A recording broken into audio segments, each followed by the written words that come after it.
Welcome to Duluth Junction Workshop. We're back here with the Sonett. In the last video in this car, I did a handbrake turn in the dirt road and the engine stopped running. It wouldn't start again. I wasn't planning on doing a video on this because I figured it would be a matter of plugging a wire back in and turning it on again, but I've been at this all week trying to troubleshoot everything and it's come down to something really weird. Let's dig into it. Whenever you're trying to get an engine running, the main things you want to look for are fuel, spark, and air. So spark goes with timing and air is compression. So I checked for fuel first. I actually pulled the carburetor off, I pulled the top off of it and checked I blew through the jet, make sure that the needle and seat were seating correctly and not leaking. Those were fine. The accelerator pump looked fine. There was no tear in that, obviously. It was brand new. And so I put that back on. I made sure the fuel was being pumped by pulling the fuel line off of the carburetor, putting it in a bucket, cranking over the engine, and it would spurt fuel out. So I know that there's fuel going to the carburetor, and I know the carburetor doesn't have any visible problems. I moved on to spark. I pulled off the number 2, 3, and 4 spark plugs, each individually, grounded them out on the valve cover and cranked it over, and each one of those got spark. Pretty strong spark in 2 of them. One of them has decent spark. And so I figured that, you know, since it's getting pretty good spark at the spark plugs, it's probably not anything upwards of the plugs. And I was right. Thank you those who suggested spark plugs in my post on Facebook, but not spark. So I figured if the spark is good and the fuel is good, maybe it's not getting spark at the right time. So I looked at timing and I was really surprised that I actually put the timing light on it and put the timing light on when it was cranking over with the starter. The timing light went in there and it looked like the engine was about 15 to 20 degrees after top dead center is when it was firing, which is extremely wrong, and I couldn't figure out what was going on there. So I looked in further and I kept testing things and making sure everything was right. I timed the engine 3 separate times, I think, with taking the distributor out completely, putting it to top dead center, putting the distributor back in, and making sure that's all lined up. It didn't work. So then I decided, well, I want to make sure that the number 1 cylinder is actually at top dead center with the compression stroke, because it's easy to get that full turn off. And if you check out the second video if you're wondering about timing these. I had my dad crank the engine over while I held the flashlight down the oil filler hole right over the number 1 cylinder, and I watched the rocker arm, and as the engine was cranking, the rocker arm did not move at all, which means that at least the number 1 cylinder was not getting any air, and so if there's no air coming in, there's nothing to combust. And that actually lines up with the spark plugs, which didn't smell like gas and they didn't look wet, which is odd. If you're spraying fuel and or starting fluid in, you'd think that it would suck air in and get the spark plugs wet. I pulled the valve cover off, which is a big pain on this car on the passenger side, and I noticed something. The push rods on the intake valves are not actually seated in the rockers. When I opened the valve cover, this is what I came to. Not good. The push rod here had come out, which is an intake valve. These 2 are exhaust. They're Siamesed into a single port. And then the other intake valve here has a ridiculous amount of lash, and the push rod is unseated itself from the lifter. So essentially this head at least was getting 0 intake. Something's really wrong with this, and we'll see what happens in the next head. Well, that gasket didn't survive either. Dang it. Alright. Holy... no. Oh no. Okay. It's not going to run before it's cooled out. Holy crap. Looks like I'm buying new push rods.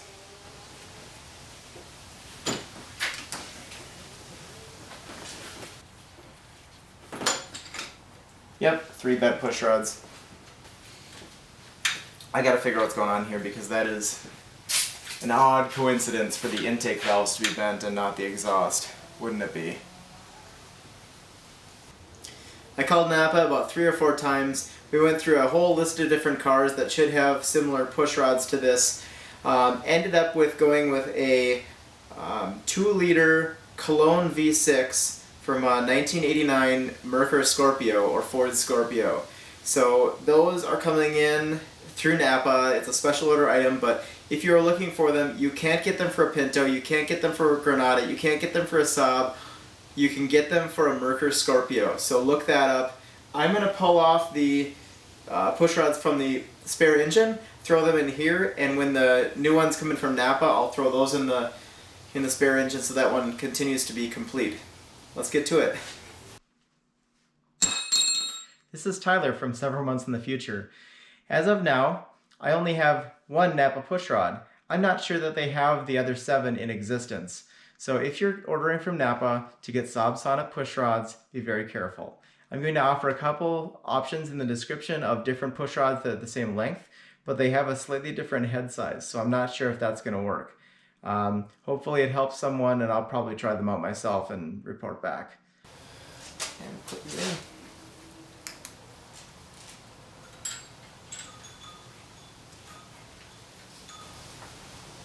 I don't think it should go in that easily, but we'll see what happens here. I am aware that I'm assuming that the problem was an over rev, which should not happen if I idle it or drive it normally. So if it's not an over rev that caused it, it'll happen again to these push rods, and I'm taking that risk. Valve 1 is still way out for some reason, so let's turn over by hand and see if that fixes itself. I'm only able to turn the crank about 1/8 of a turn right now before it hits a hard stop on both sides, which is really only like, it's not very much. So I'm going to pull the rocker assemblies off and see if that solves it. If it solves it, then I'm assuming that the valves are out of adjustment, and I'll be able to adjust the lash and that'll work. But if the rockers are off and it still hits something, I will be more concerned that it might be a valve issue, of the valves actually being bent. I'm just going to set this on all the valves and note that they all seem to be fully up.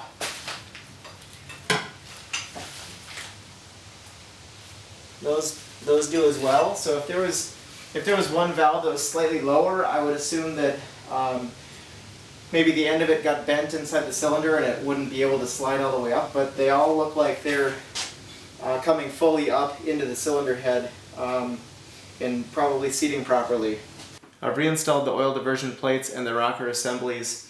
I took the rocker adjusting bolts out 1 full turn to make sure nothing contacts and messes anything up, and then I took the rocker bolts down slowly up to 45 foot-pounds. So now let's roll it over by hand and make sure nothing hits right now.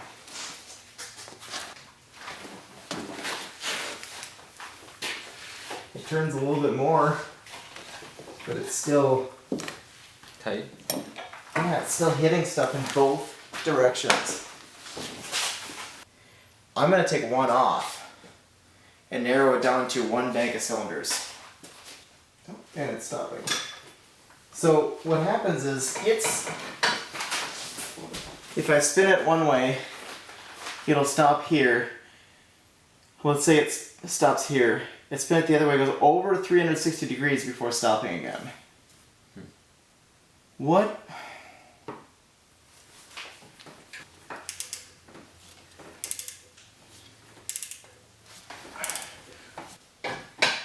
Oh, this fuel pump is just garbage. I need to get that thing rebuilt. Okay, well, seems like maybe the hard spot is just the actuation of the valve. Yeah. That's So it's adjusted too tight. good to know. When I was driving it? No, just now. Oh. It does look like it's at an angle. Oh my god, it really is. Look at that. Let me see if I can get a video of that. If you look at right here, this gap seems to be wider on the bottom and narrower at the top. So I'm thinking that since this rocker arm looks like it's tilted a little bit, we could have a bent rocker shaft. Unfortunately, the bent push rods were a much bigger deal than just bent push rods. And since three of the intake push rods were bent, the one that didn't bend actually bent the shaft on the rocker assembly. I believe I already told you this. So that cracked this casting, and there's one of each style casting on this rocker. And unfortunately I have to move these over. Now what I noticed is the oiling system for this rocker shaft has an opening in the head that squirts oil into this square hole so that the oil will move between the hole and the bolt in there. It'll come up in the middle, it's blocked off on the ends. So then the oil comes up this one, goes over, and then it comes up in the middle. There's a plate that goes over this, and then it drops down this tube here to be recirculated into the engine. Except that the rocker assembly from the spare engine has two of these square holes instead of one of each. It's also really dirty, so gross. But I'm lucky because the two ones that it has are identical to the one that is broken on my 73 engine, or whatever engine is in this thing.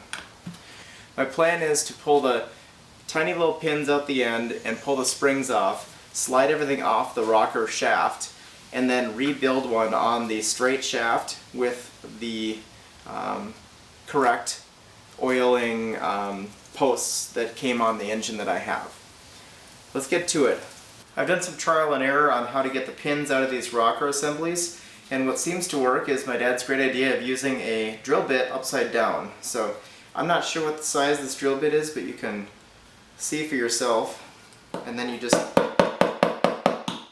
gently drive that straight down.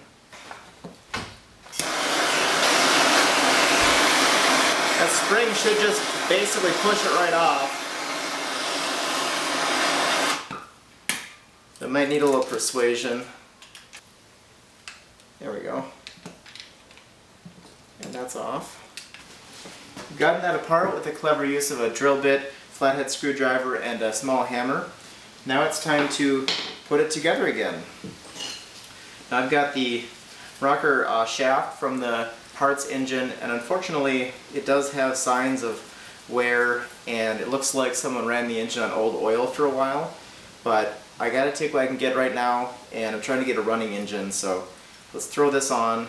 We got the one difference that I noticed is that the old style, it looks like, I think it's an old style, has oiling holes on both the top and the bottom, and the style that my car is only has holes on the bottom.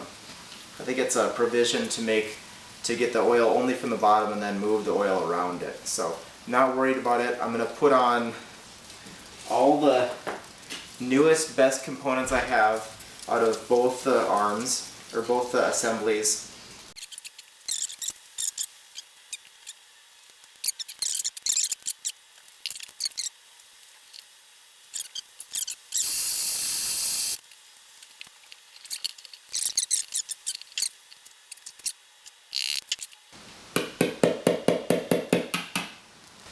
I'm going to consider that fully assembled. And the oil ports are lined up. Again, I want to make sure that's good, and it looks, you know, functionally identical to the original. Got the same top on there. Got literally the same hardware aside from this piece. So let's go put them on the car. That thing looks a little bit better angle. bet it fires right up. You know what I forgot? The little oil diversion plate. On that one just now? Yeah. Oh my god. But I just have to pull it off and put it back on. It's not a big deal. Now that the rocker assemblies are back on, I have to set the lash on the valves. I'm not going to go through this again, so check out the video number... Check out the other video that I link in the description, and it'll show you how to set the lash on these. Obviously the first thing you want to do when you're setting valve lash is put the number 1 cylinder to top dead center on the compression stroke. So you need someone to watch the rocker arms and make sure they're not moving when it's at top dead center. I had my dad up here making sure that it was not moving, and what we noticed was I would crank the crank bolt over and it would stop at a certain point. He noticed that this is really tight on number 1 valve, and then we actually put a straight edge on it over the top of the valves and noticed that that valve was dropped in slightly. I thought it was a bent valve potentially, but now the valve is back up to normal height. So I'm thinking that the guide is actually really gummed up in there. With that valve coming up really slowly, it lines up with experiences posted in the Saab Restoration and Preservation group on Facebook when I asked questions about this issue. This member noticed that when she got her Sonett running after a few decades off the road, there was a bunch of fuel varnish in the fuel lines, and that came up into the fuel system, and when it passed the open valves, it would deposit varnish in the valve guides. So that would gunk up the valve guides and make the valves operate really slowly. And that's obviously what we're seeing here is the valve will stick down a little bit and then it'll slowly come back up. The good news is it's probably not a bent valve at that point, but I'm going to put a compression tester on to make sure. The bad news is that it seems like I'll have to go and throw some oil or some kind of cleaner in there and see if that'll loosen up a little bit.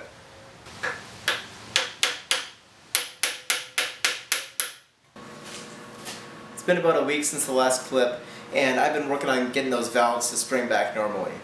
To get them to loosen up a little bit, I used PB Blaster and sprayed that right in the valve springs. And then once they started coming back up more reliably, I used B12 Chem Tool, Berryman's, to get that varnish out of the valve guides. So this is actually formulated to remove varnish. And got those coming back and springing back normally like they should. It's actually using a brass block. You don't want to hit them with steel, so watch those with the brass block for a while until they're just springing back like springs. And now it's time to vacuum a little bit of the brass shavings out and throw the rockers back on.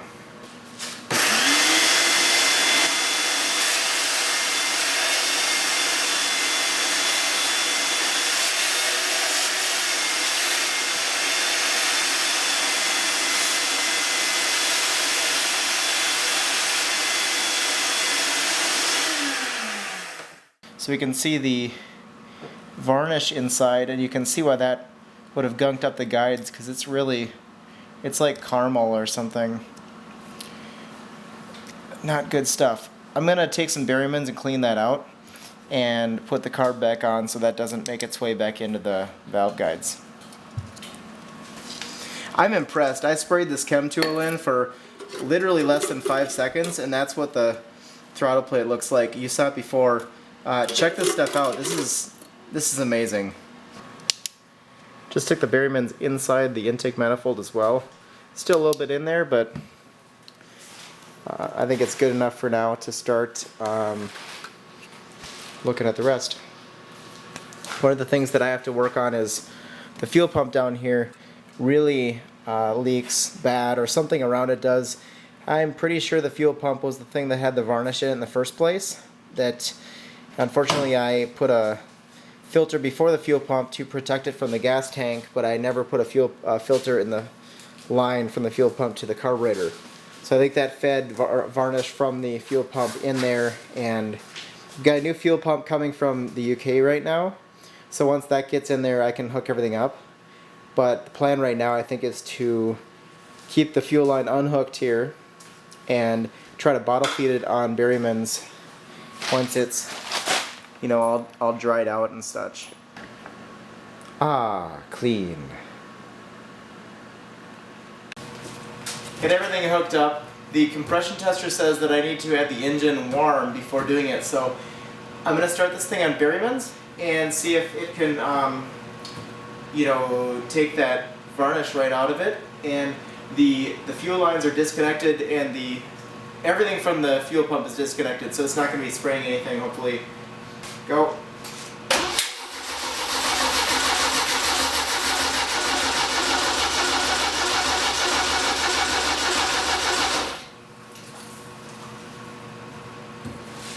Go again.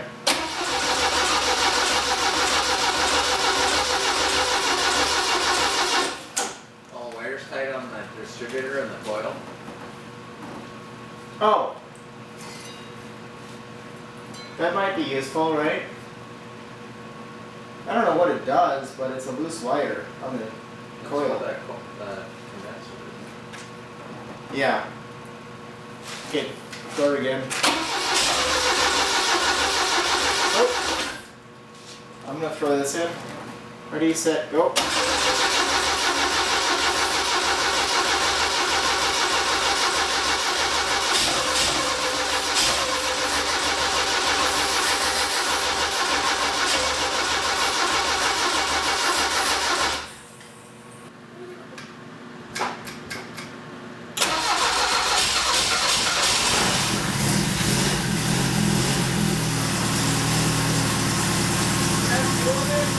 Huh?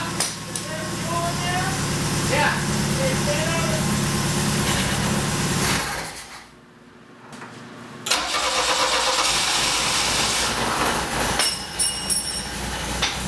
Those are tools. Ain't no thing.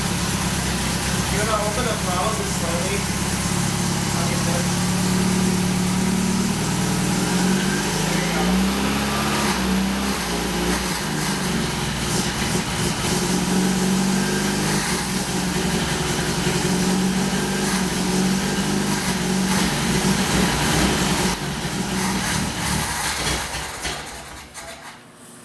Sounds good. Yeah, she's smoking a little bit. See, it's spraying oil on around the engine bay because I don't have valve covers. So Well, That's it was fine, I can smoking wipe before it it down. started doing that. yeah, On the side. it's just gonna smoke. There's stuff on it. That's okay. Is your hand still wet? Can I get you a glove? Okay, that's fine. This is pretty much done. So we got a nice little bit of oil coating for the winter in here. Yeah, it is really. I mean, the coil's got oil on it and shit. I gotta wipe this down. But It's a New Hampshire oil undercoating. yeah, pretty much. We'll just let her sit for a sec. Turn the ignition off. And I'll just unhook the battery just to be safe too. Oh, You gonna put the valve covers on now? yeah, It sounded really good today. yeah, it did. I'm really happy with it.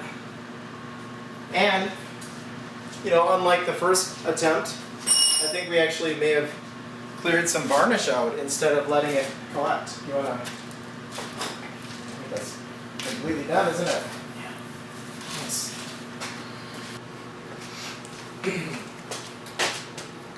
I want to button the engine back up, so I'm going to put on some valve cover gaskets. But I actually decided to get these, real gaskets, silicone valve cover gaskets. These are coming out of Tennessee, and obviously they're not sponsoring me. I'm a little guy here, but is that I have a few followers and I'm short. So these are $57, and it says just straighten the area around the bolts, wash the cover and cylinder head with solvent, and then install the gaskets dry with no oil, no lubricant, anything, and then torque to 45 to 50 inch-pounds. And then when you reuse them, you just wash the gaskets and reinstall. So I figure this will hopefully save me some money over the long run, because I probably will be in this engine again. Hopefully not for bad reasons. But let's go put these on and get those valve covers back on. Got everything cleaned up, so I set this in. The holes do seem a little bit off, but I think that'll straighten out as I gingerly slide some bolts in those. Come on in there. You little fucker. Okay.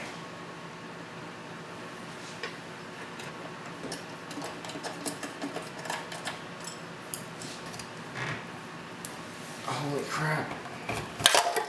Okay.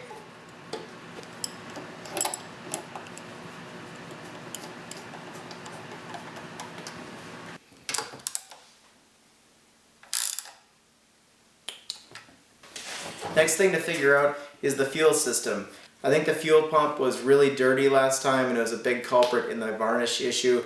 And I also noticed that stuff is dripping really bad out of the fuel pump. So I purchased a new one from Burton in the UK. It's for Taunus V4s and Cologne V6s, which are the same engine family. I'm going to throw it on and see how it works.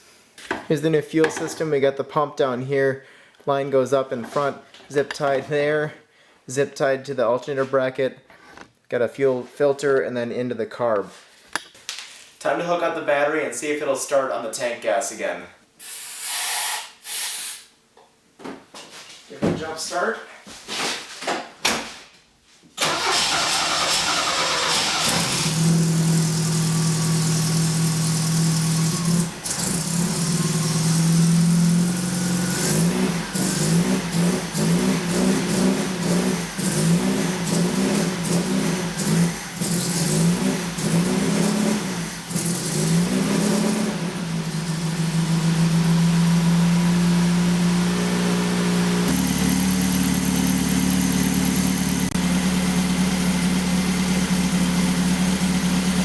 Got the initial timing set somewhere around 8, I think, maybe 9. It might be a little bit high.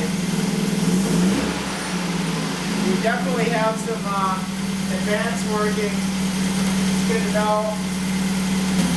See how it looks as I rev it up.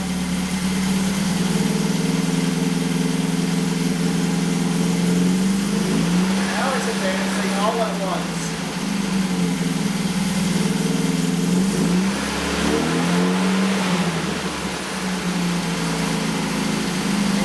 Drop it back down, now it's back. Looks like the hesitation issue could be an ignition timing advance problem. I noticed when I had the light on it that when I revved it up slowly, the advance would go from 7 degrees like all the way out to full advance, and then when I let off it would kind of slowly go back down again. So I think I might have to look at my advance system on the distributor or work out my vacuum lines a little better. So right now I'm gonna go change the engine oil and get some nice fresh stuff in there. I know it's pretty gross because it's been probably kicking up a lot of gunk in the bottom of the engine. Glad I'm changing it. The second oil change under my ownership has been done. I use Napa 1540 diesel oil. Right here it says it has zinc. I also put in a bottle of zinc additive from Lucas and a Napa Gold Filter 1085, which is equivalent to a Fram PH16. It's a slightly higher capacity filter than the car came with. Can't turn it on tonight, too much noise, so we'll get back to it tomorrow and see what else we can button up. It seems like the main problem I've been having is ignition timing advance. So I went out to a local Saab Sonett expert who's been doing this a lot longer than I even knew these existed.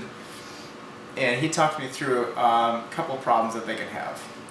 The distributors on these have a mechanical advance and a vacuum advance. The vacuum advance is the big canister on the side of the distributor. The early ones have a single port, the later ones have 2 ports. This has 2 ports. One is for acceleration, one is for deceleration. The way to check that, and he gave me one to test out to see if mine is bad or not. Way to test that is to blow into one of these ports, and it sounds really gross, but I guess it's not blowing in fuel, so whatever. So I'm going to test mine and test this one, see if those work, and see if mine needs to be replaced or refurbished.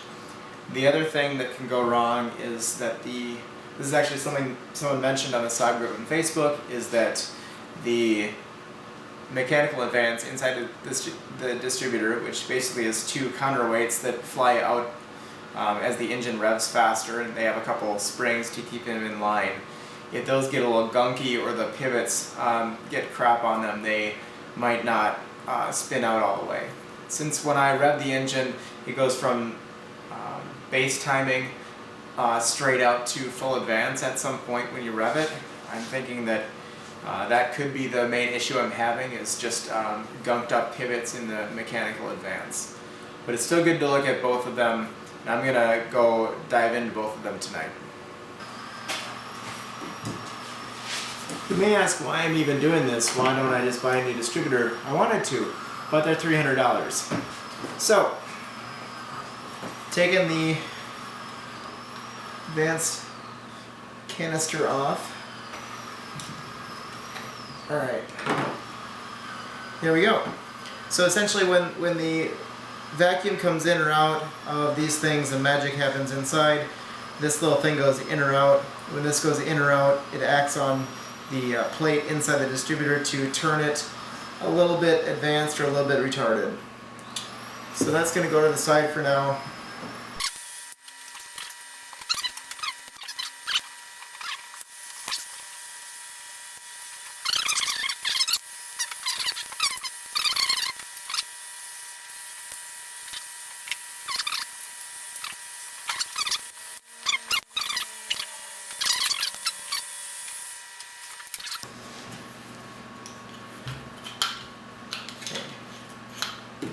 Off. I don't know if it has any. Oh, yeah, so those holes have to line up with the holes on the body.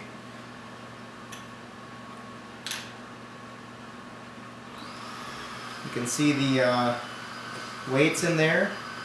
Well, the spring's there and the weights are on the outside. And those, I don't know. Could probably use a little cleanup. Oh, that's nasty. This is like carb cleaner for electronics. It's really gross. Whew. It smells ripe.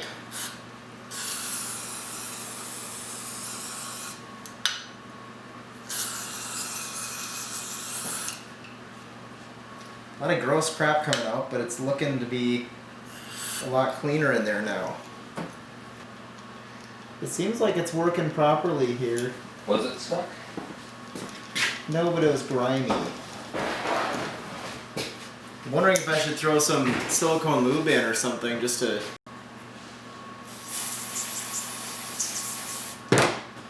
I've got the inside of the vacuum canister cleaned up a little bit, and I'm going to just give it a little test. Basically, you want to, I think, suck or blow on one of these, and this thing should do something. So I'll have to try that out. The guy I got the other unit from actually had a little vacuum bleeder to work with, but I don't have one of those. So yay.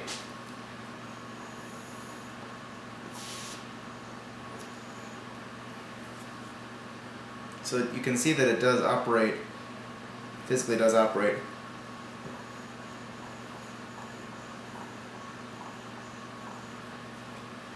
I think my diaphragm's bad. That didn't seem to do anything, but I'll check the video. That looks like generally the way it's supposed to be. Points, spade connectors in, points are in, gapped. Got some grease on the cam, and a little bit cleaned up, so it'll look good too. Let's shove this in the car. Ready, set.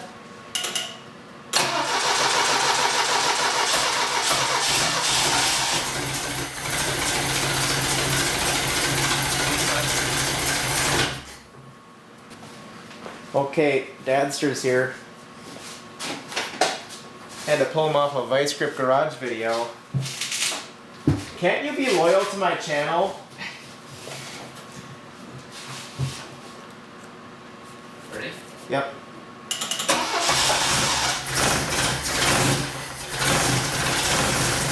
Shut her off. I'm not getting electrical to this. Okay, go again.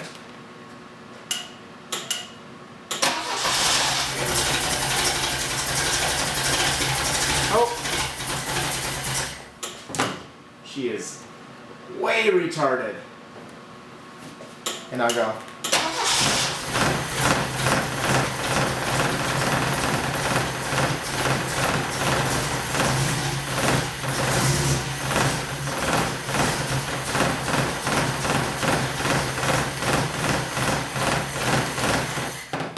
Okay, I've got it set to like 8 or 9 degrees now.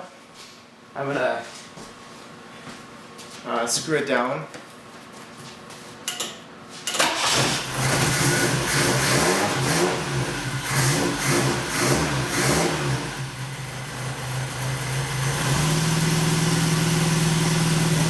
Yeah.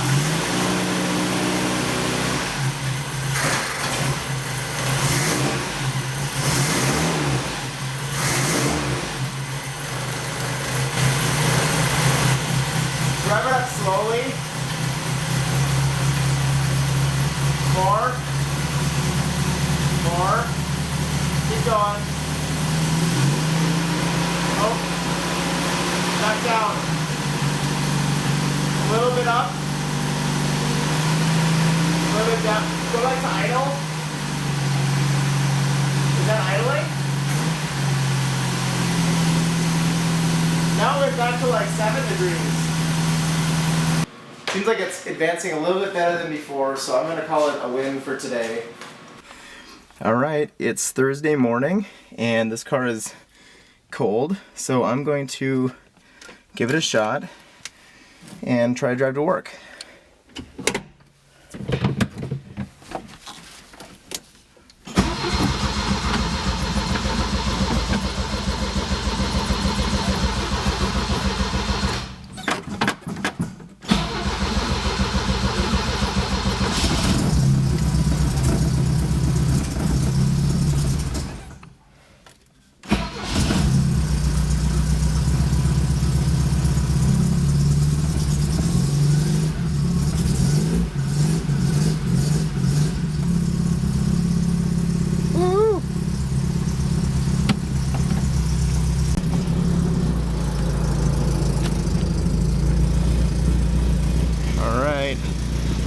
Here we go.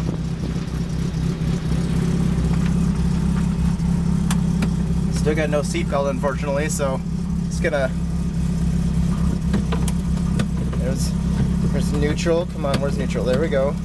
First, just gonna give her a shot.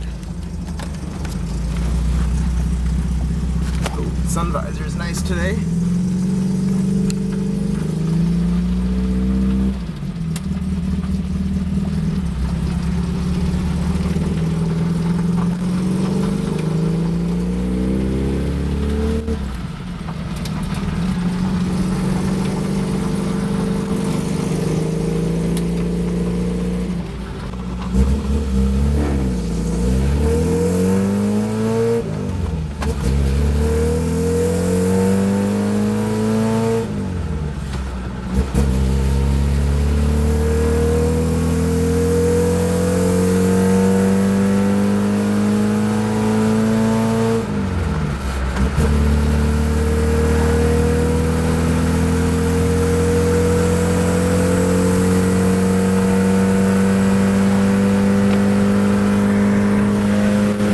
How fast I'm going, but I think it's about highway speed. This guy's not keeping up with me right now, so I think it does 50, 60 right now. Pretty cool. It's idling really high, so I'm gonna go and adjust that idle real quick. Otherwise, running pretty well.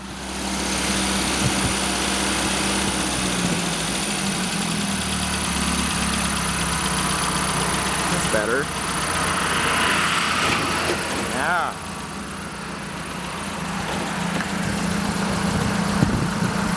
Looking pretty good. Let's keep going.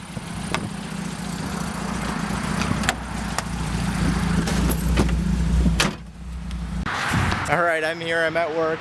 It worked pretty well. The idle died down, or the idle put down a little bit, made it run and it'd be a little more comfortable at the stoplights. I did notice the shifting seems to be loosening on up a little bit, so it's feeling better. It's a little bit easier to go through the gears, but I definitely need to change that transmission fluid and make sure that's in good shape. It's probably stirring a lot of crap up in that transmission, even though I flushed it. But I'm gonna end the video here unless something happens tonight, but hoping nothing happens tonight, and I'll see you next time.